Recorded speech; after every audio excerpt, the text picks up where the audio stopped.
Assalamualaikum warahmatullahi wabarakatuh.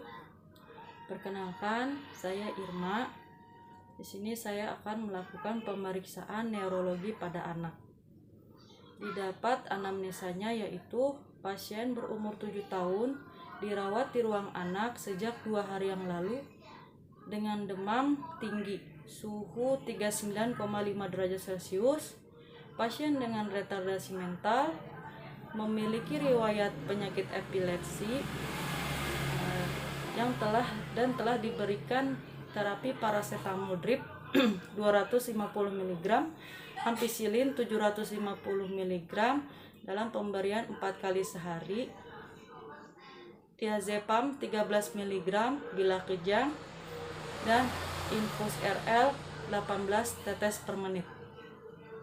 Adapun hasil lab pasien yaitu gula darah sewaktunya 75 mg/%, hemoglobinnya 11,7 gram per desiliter, hematokritnya 36%, dan leukositnya 8.300, serta trombositnya 185.000. Pemeriksaan pertama pada neurologi anak yaitu kita cek kesadaran pada pasien. Pertama kita periksa matanya dengan cara memanggil nama pasien. Adik Malik. Oh iya, ternyata pasien membuka mata dan secara spontan. Selanjutnya kita periksa verbal dan kita tanya seperti ini. Dek, sekarang Adek pakai baju warna apa? Biru. Sekarang Adek ada di mana? Sekolah. Dan sekarang Adek pakai baju warna putih dan berada di rumah sakit. Selanjutnya kita periksa motorik pada pasien dengan cara periksa ekstremitas atas dan bawah. Coba Dek angkat tangannya, bisa nggak? Coba angkat sendiri. Oke, tahan, coba tahan. Oke, satu lagi, angkat, tahan, ya bagus. Sekarang kakinya, angkat, satu lagi, angkat, coba sendiri. Aduh, sakit ya Dek. Coba satu lagi. Aduh. Oke, motorik pada pasien dengan nilai 3. Jadi kesimpulannya pasien dapat membuka mata secara spontan yaitu 4 dengan nilai 4. Pada verbalnya pasien dengan nilai 4 pada verbal, dan motoriknya pada ekstremitas atas nilainya 4 dan ekstremitas bawah nilainya 3. Setelah itu kita akan melakukan cek tanda-tanda vital pada pasien. Dek, kita ini dulu ya, periksa tensinya sama suhu tubuh Adek ya. Coba.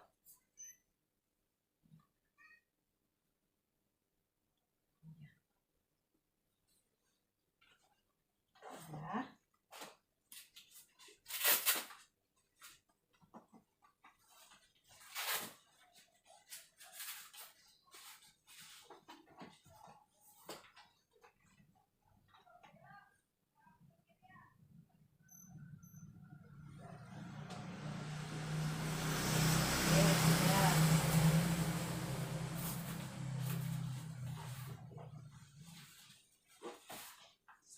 Periksa tensi, kita periksa tanda-tanda vital yaitu nadi pada pasien 10 dengan batas waktu 1 menit.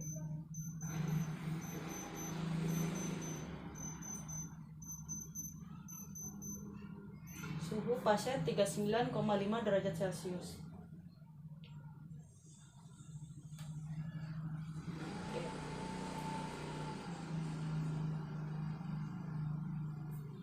Didapat hasil nadi pasien yaitu 118 kali per menit dan tekanan darahnya 90/60 mm.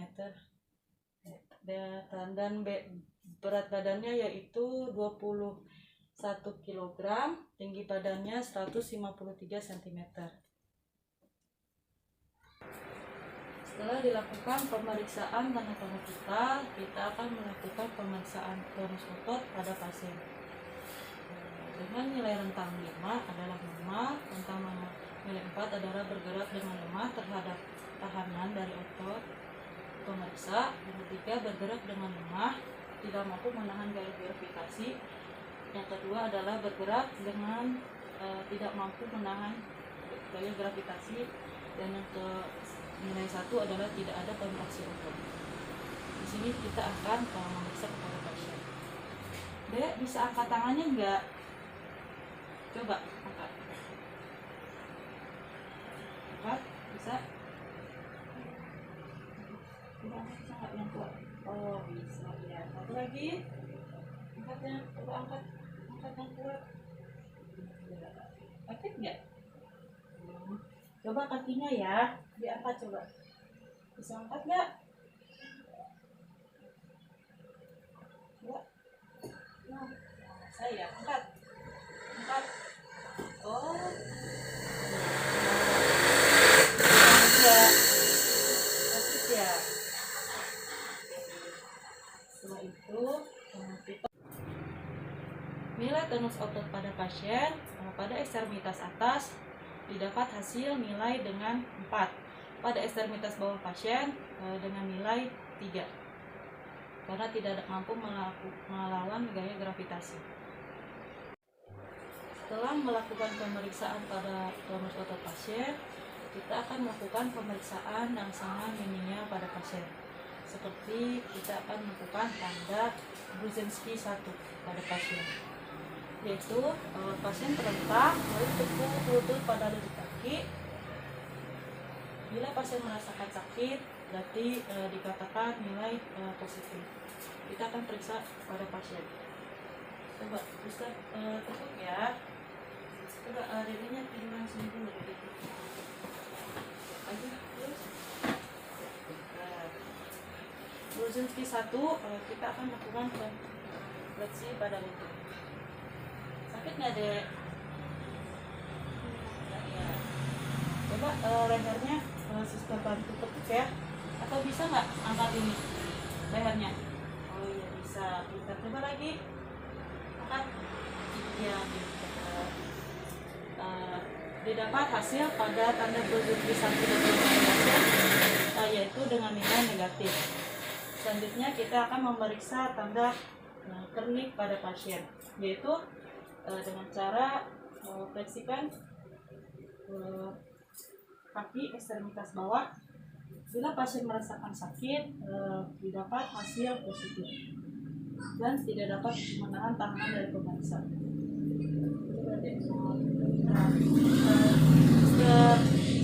Kakinya kalau sakit bilang ya. Sakit ya. Kita satu lagi. Aku ini ya. Sakit ya. Didapat tanda kernik pada pasien karena pasien merasakan kesakitan pada saat dilakukan fleksi pada ekstremitas bawah dan terdapat tahanan pada ekstremitas bawah dengan nilai positif.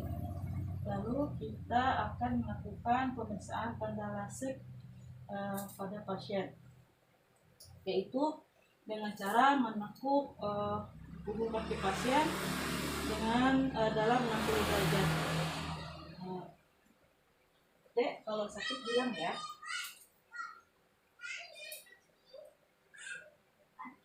Ya, oke Dek. Satu lagi coba.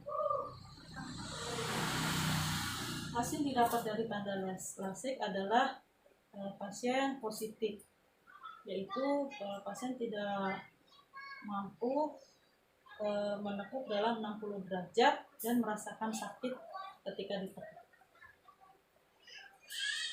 Oke, baik. Saat ini akan dilakukan pemeriksaan saraf kranial pada pasien. Selanjutnya kita akan memeriksakan pada nervus pertama yaitu olfaktorius. Itu cek dengan penlight, bila kotor bersihkan dengan katebat pada kedua rongga hidung. Pastikan sebelum pemeriksaan rongga hidung itu tidak tersumbat oleh apapun dan cukup bersih. Adik-adik, suster mau lihat rongga hidungnya dulu ya. Pada pasien tidak terdapat sumbatan atau kotoran pada kedua lubang hidung. Setelah itu kita akan mengetes penciuman pada pasien dengan cara salah satu hidung pasien ditutup dan instruksikan untuk memejamkan mata pada pasien lalu mencium dan mendebak wangi-wangian. Lakukan dengan hidung yang lainnya. Adik Malik, coba tutup matanya. Nanti suster kasih wangi-wangian, tebak ya wangi apa ya? Merem. Apa? Iya, satu lagi merem. Mau apa? Wangi apa? Kayu putih. Iya, pintar. Coba tutup lagi matanya. Suster kasih lagi satu. Tebak ini wangi apa? Merem. Parfum. Oh iya, parfum. Merem tuh. Satu lagi. Cium nggak? Parfum. Iya, pintar. Setelah kita melakukan pemeriksaan pada nervus olfaktorius, kita akan melakukan pemeriksaan pada nervus kedua yaitu nervus opticus atau pada mata. Yang pertama kita akan melakukan pemeriksaan pada ketajaman penglihatan dengan menggunakan Snellen chart atau gambar binatang atau tulisan dengan jarak 30 cm sampai 1 meter dan instruksikan pasien untuk membaca. Baik, kita akan melakukan pemeriksaan ketajaman penglihatan. Di sini karena tidak ada Snellen chart, nanti kita akan membuat tulisan dengan jarak 30 cm untuk pasien dapat membaca. Dek, udah bisa baca belum? Udah bisa. Suster nanti mau nulis, nanti adik Malik bisa baca nggak? Bisa, coba ya. Suster tulis sesuatu dulu nih.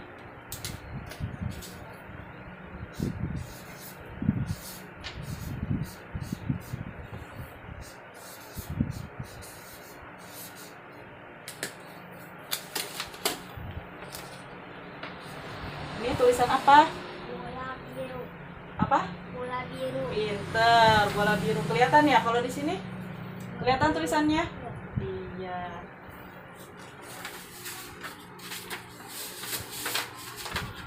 Setelah itu kita melakukan refleks cahaya, yaitu dengan menggunakan penlight, yaitu tutup salah satu mata, lalu menggunakan penlight. Bila terkena cahaya, pupil akan mengecil. Oke? Lihat ya. Lagi. Oke. Hasil pasien pupil mengecil. Hasilnya normal. Selanjutnya pemeriksaan dengan lapang pandang. Yaitu pasien dianjurkan untuk duduk berhadapan dengan pemeriksa 60-100 cm. Minta untuk menutup salah satu mata kanan. Kepala tidak boleh menoleh, lalu pemeriksa juga menutup sebelah mata dengan mata yang berlawanan dengan mata pasien. Oke, sekarang adik Malik duduk. Duduk ya. Hadap-hadapan sini. Tujuan? Nah, sekarang tutup matanya. Satu. Lihat, suster juga mau tutup matanya nih. Oke? Nanti kasih tahu ya. Kalau kelihatan bilang iya, itu kelihatan. Ini kelihatan? Lihat ini. Ini. Ini. Ini. Oke. Ini. Ini. Ini.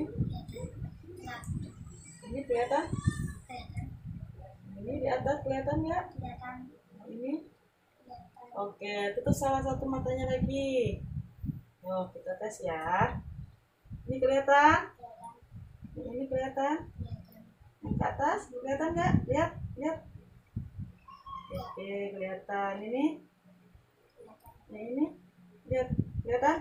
Oke, baik.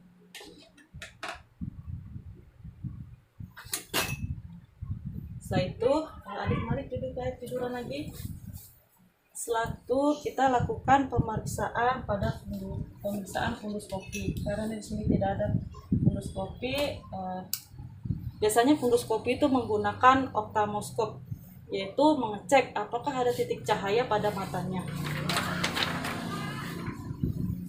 Ceritanya ini alat ophthalmoscope. Coba lihat sini. Coba lihat ya. Oh, ya. Satu lagi, lihat ini.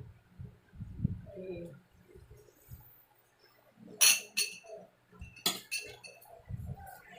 Selanjutnya kita akan melakukan pemeriksaan pada nervus oculomotorius dan trochlearis. Pada nervus tersebut, pada mata kita observasi apakah ada udem di palpebra, apa ada konjungtivitis, apakah ada ptosis pada kelopak mata, dengan cara kita melakukan palpasi pada wajah. Dek, suster periksa dulu ya matanya ya. Kita lihat pada matanya apakah ada udem. Tidak ada. Untuk periksa konjungtivitis, kita instruksikan pasien untuk melihat ke atas dan kita melakukan palpasi pada. Coba lihat ke atas sayang. Iya. Ya. Didapatkan hasil negatif pada pasien. Setelah itu kita untuk melihat penggerakan bola mata, minta pasien mengikuti arah telunjuk pemeriksa dengan bola matanya. Coba Dek, coba ikutin telunjuk suster ini ya. Coba lihat sini, nggak boleh menoleh ya. Oke, lihat lagi. Oke, lihat ke atas. Oke, baik. Selanjutnya kita melakukan pemeriksaan pada nervus abdusen, yaitu nervus ke-6, dengan cara pemeriksaan motorik pada rahang pasien. Dia coba giginya, lihatin giginya di gitu, di coba kayak mengunyah, bisa nggak? Oke, terlihat pada pasien terdapat kesimetrisan pada rahang gerakan mandibulanya. Selanjutnya kita akan melakukan pemeriksaan pada trigeminus. Pertama kita melakukan pemeriksaan sensori dengan menggunakan kapas, yaitu menyentuh pada kulit wajah daerah maksila, mandibula, dan frontalis. Coba Dedek, Adek, coba tutup matanya ya. Oke. Dek, tebak orang matanya. Ini lembut apa kasar? Yang ini lembut apa kasar? Yang ini terasa lembut apa kasar? Lembut. Ya, selanjutnya kita pemeriksaan korneal, yaitu refleks menutup mata dengan meminta klien untuk melihat lurus ke depan dan dekatkan gulungan kapas di samping arah mata dengan lihat refleksi dengan refleks menutup mata. Coba Dek, lihat ke depan Dek. Oke. Lagi. Lakukan dengan cepat. Hasilnya pasien dapat refleks menutup mata. Selanjutnya kita akan melakukan pemeriksaan pada sensori nyeri, yaitu menyentuh kulit wajah dengan di daerah maksila, mandibula, dan frontalisnya pasien. Minta klien untuk menutup mata lalu menebak apakah itu tumpul atau tajam. Dek, coba tutup matanya. Tebak ya. Ini tumpul atau tajam? Ini tajam nggak Dek? Ini tajam nggak Dek? Oke. Setelah itu kita lakukan pemeriksaan suhu pada daerah tadi dengan menggunakan air dingin dan air hangat. Coba Dek tutup matanya.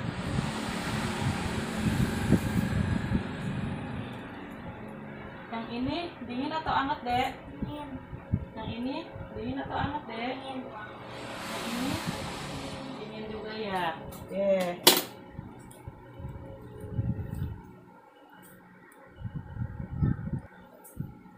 Nah, coba tutup matanya lagi, Dek. Coba ini dingin apa hangat? Yang ini dingin apa hangat? Oh, terasa ya hangat ya. Oke, baik. Selanjutnya kita akan melakukan pemeriksaan sensor getar pada pasien dengan menggunakan garpu tala. Di sini karena tidak ada garpu tala, diumpamakan pinset ini sebagai garpu tala untuk pemeriksaan sensor getar. Yaitu kita instruksikan pasien untuk mengatakan getaran tersebut masih terasa atau tidak pada daerah maksila, mandibula, dan frontalisnya. Oke, coba tutup matanya. Masih terasa nggak getarannya? Masih terasa? Yang ini terasa nggak getarannya? Terasa. Hasilnya pasien merasakan getaran pada ketiga daerah wajah tadi. Hasilnya normal. Selanjutnya kita akan melakukan pemeriksaan pada nervus facialis seperti tadi. Setelah sensori getar, sekarang sensori rasa. Instruksikan pasien untuk menutup mata lalu menebak rasa. Dek, nanti tebak rasa apa ya?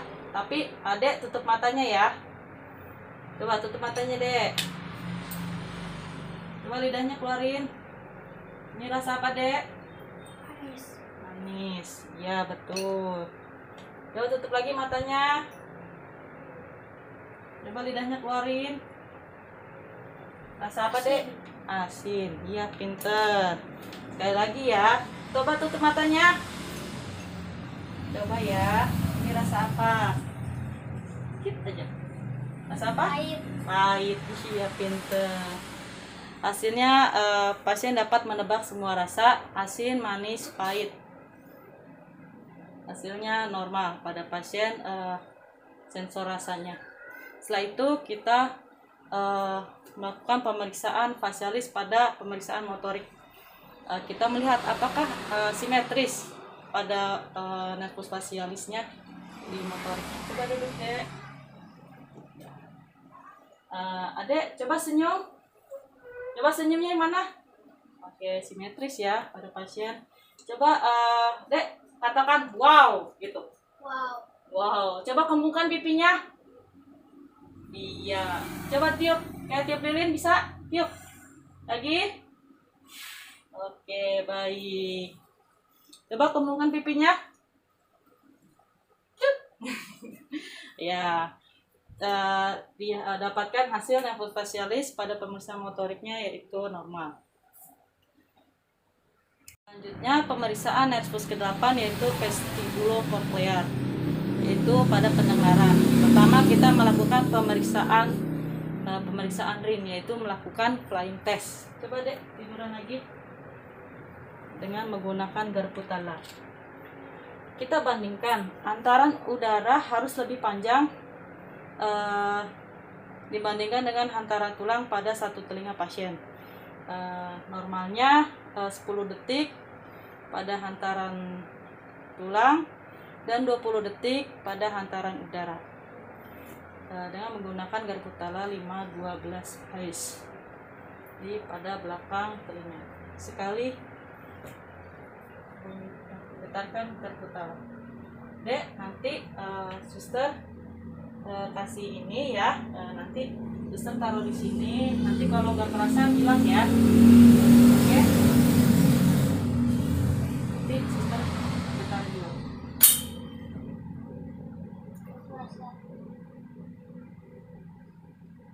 Ini, iya. Coba satu lagi.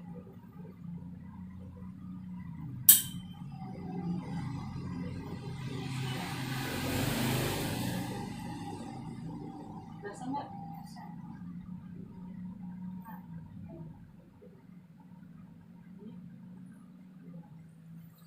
Ini.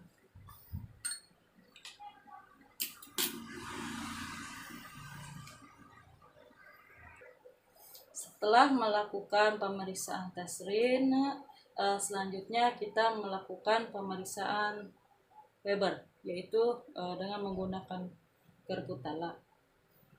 Tujuannya untuk membandingkan antara tulang antara kedua telinga pasien kanan atau kiri itu sama atau tidak. Yaitu meletakkan garpu tala di atas kepala tegak lurus. Nanti kita tanya responnya pada pasien. Dek, suster nanti akan melakukan pemeriksaan ya. Nanti suster membunyikan ini, kayak seperti ini. Nah, nanti kalau taruh di sini, nanti lebih terdengar yang mana, kanan atau kiri gitu ya? Sama atau tidak, oke? Sama. Terdengar sama? Oke. Kanan kiri pada pasien terdengar sama pada kanan kiri pasien. Setelah itu kita melakukan tes Rombock test, yaitu Rombock test itu dengan pasien berdiri tegak lurus dengan kaki rapat dengan 5-10 menit untuk melihat keseimbangannya gitu. Bila hasilnya negatif, pasien itu seimbang. Bila hasilnya positif, pasien itu tidak seimbang. Pada Rombock test, coba kita tes ya pada pasien. Instruksikan pasien untuk berdiri tegak lurus dengan merapatkan kaki 5-10 menit untuk melihat keseimbangan pada pasien. Ya, ayo turun. Pelan-pelan. Bisa? Coba kakinya diluruskan. Coba. Pusing ya, Dek? Sini. Udah, yuk. Ke atas lagi kita istirahat. Pada Rombock test pasien didapatkan hasil positif, yaitu pada saat berdiri pasien tidak seimbang. Setelah dilakukan Rombock test, selanjutnya kita akan melakukan pemeriksaan pada nervus ke-9 yaitu glossopharyngeus dan nervus 10 adalah vagus. Dengan cara menginstruksikan pasien untuk mengucapkan kata A. Normalnya ovula akan berada di tengah dan palatum sedikit terangkat. Dan kedua, kita akan melihat gerakan lefek muntah dengan menggunakan sudut lidah dan penlight. Selanjutnya, kita akan periksa aktivitas motorik pada pasien pada faringnya dengan pergerakan air ludah dan getaran pita suara dengan cara bernyanyi atau berbicara. Oke, baik, kita akan melakukan pemeriksaan pada pasien. Coba, Dek, katakan A. Coba katakan A.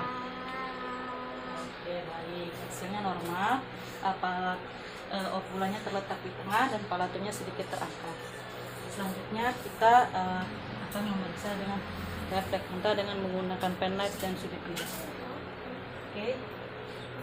Coba, Adek. Coba lihat sini, lihat. Suster. Oke. Terdapat refleks muntah pada pasien. Selanjutnya kita akan periksa aktivitas motorik dengan cara instruksikan pasien untuk meminum air. Coba diri dulu. Oke. Duduk di sini. Coba minum sebentar ya. Oke, hasilnya normal, ada gerakan ini ya. Kita dulu. Selanjutnya, coba Dek nyanyi balonku. Aku ada. Oke, baik. Bagus. Selanjutnya kita akan periksa nervus ke-11 yaitu nervus accessoris untuk periksa fungsi dan kekuatan trapesius. Pertama, kita instruksikan pasien untuk duduk. Oke, duduk dulu deh. Nah, kita instruksikan pasien untuk menggerakkan kedua bahu kanan dan kiri. Gunanya untuk melihat kita observasi kesimetrisan gerakannya.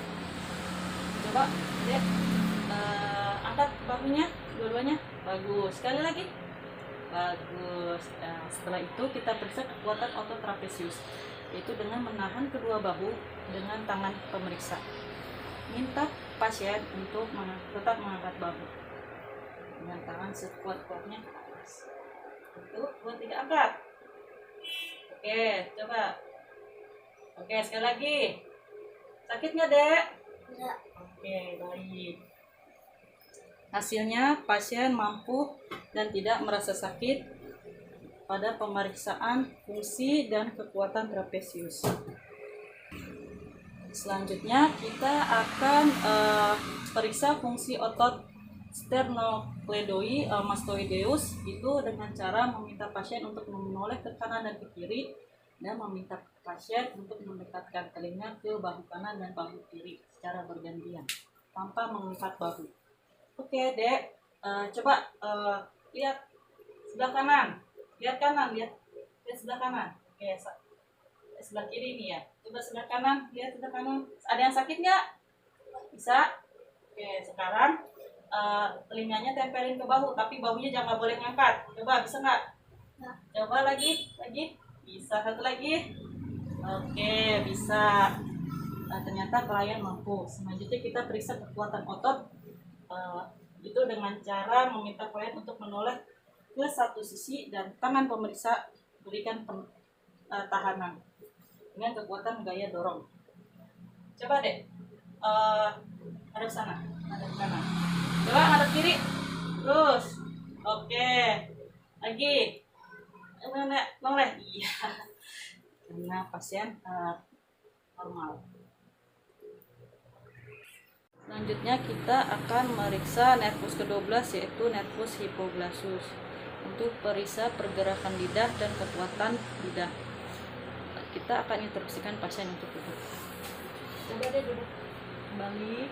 Oke. Coba deh lidahnya keluarin. Oke. Ke atas bisa nggak lidahnya gerakin? Oke. Ke bawah. Bisa ya. Ke kanan. Ke kiri. Oke, baik. Terus coba lidahnya ke pipiin. Di dalam. Coba. Coba ya, suster tahan. Sakit nggak? Satu lagi. Oke. Hasilnya normal, pasien dapat. Selanjutnya kita akan melakukan pemeriksaan fisik sistem motorik, yaitu dengan cara mengkaji cara berjalan pasien dan keseimbangannya, mengobservasi cara berjalan, kemudahan berjalan, serta koordinasi gerakan tangan dan kaki. Dan kita akan melakukan pemeriksaan Helmholtz test. Dek, sekarang coba berjalan yang seperti ikutin suster ya, seperti ini, dirapatkan sambil berjalan. Terus coba perhatikan dulu seperti ini ya. Setelah itu nanti jalannya jinjit seperti ini. Jalannya jinjit ya. Oke, coba lakukan.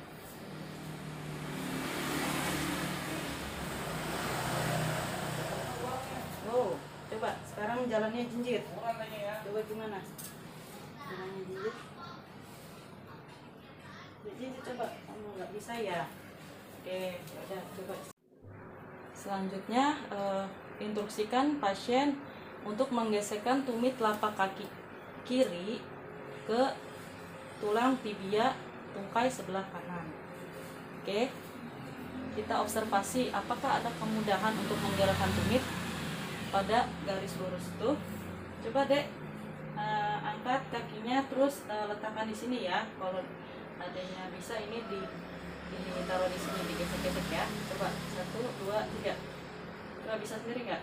Sakit. Oh, sakit. Satu lagi. Coba. Bisa nggak? Sakit. Oke, baik. Hasil dari pemeriksaan sistem motorik pasien didapatkan hasilnya positif. Pasien tidak mampu ditandai dengan adanya spastik dan gerakan yang kaku yang menyertai kedua sisi tubuh, yaitu kedua belah kakinya dengan tanda cerebral palsy dysplasia. Oke, kita akan melakukan stereognosis test. Dek, coba tutup matanya. Coba ini tebak ya. Ini apa? Gula. Ya betul, bola. Coba adek, kita akan memberikan stimulus gravithesia test dengan menggunakan lidi. Adek udah tahu angka-angka di sekolah? Ya, sekarang tebak ya. Suster nulis apa di tangannya adek ya? Coba tutup matanya. Ini angka berapa? Ini angka berapa? 1. Iya. Ini angka berapa? 3. Oke, pasien dapat. Nah, setelah itu kita akan melakukan topognosis test itu dengan memberikan sentuhan pada bagian yang terasa dengan sentuhan. Oke, coba tutup matanya. Coba suster pegang apa ya? Beneran dong. Coba suster pegang. Mana yang dipegang? Tangan mana? Coba angkat tangannya. Iya, betul. Oke, hasilnya pasien normal. Tidak ada masalah pada pemeriksaan fisik sistem sensorinya. Selanjutnya, kita akan melakukan refleks fisiologis dengan menggunakan hammer, yaitu instruksikan pasien untuk duduk dengan kedua lengan di atas paha. Letakkan ibu jari dan non dominan di atas tendon bisep. Oke, kita pukulkan refleks hammer ini kepada ibu jari kita, yaitu pemeriksa. Kita lihat apakah ada pergerakan. Coba adanya lihat dulu. Ada pergerakan ya pada tangannya. Oke, baik, hasilnya positif. Terjadi kontraksi pada otot bisepnya, yaitu fleksi lengannya ke bawah seperti tadi. Selanjutnya kita akan melakukan pemeriksaan refleks pada tricep pada pasien dengan menggunakan hammer.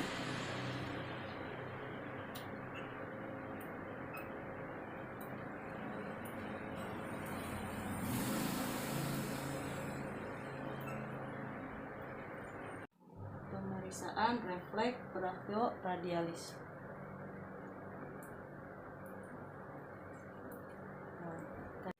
Selanjutnya kita akan periksa refleks patella pada pasien pada kedua ekstremitas bawah. Coba ini dipegang. Ada yang sakit nggak? Enggak. Ada ya. Oke, suster periksa dulu ya, Mbak.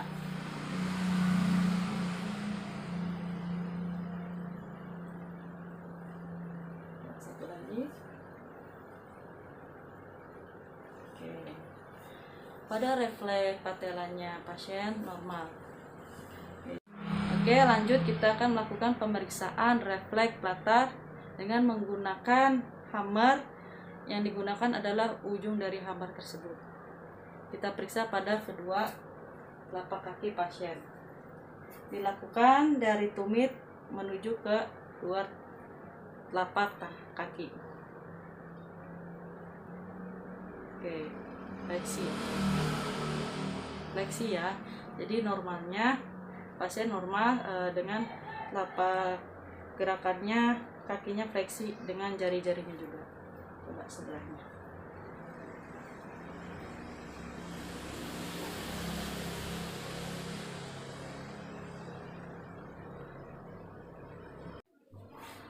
Setelah dilakukan pemeriksaan neurologi pada pasien, didapatkan masalah keperawatan, yaitu pertama hipertermia ditandai dengan suhu 39,5 derajat Celcius.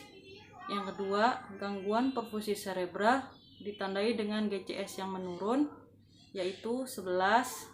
Dan yang ketiga, gangguan mobilitas fisik ditandai dengan kekuatan otot menurun. Yang keempat, gangguan komunikasi verbal ditandai dengan penurunan perfusi cerebral yang menunjukkan respon tidak sesuai. Dan yang terakhir, kelima adalah resiko aspirasi karena pasien mempunyai riwayat penyakit epilepsi. Demikian Kurang lebihnya saya mohon maaf. Assalamualaikum warahmatullahi wabarakatuh.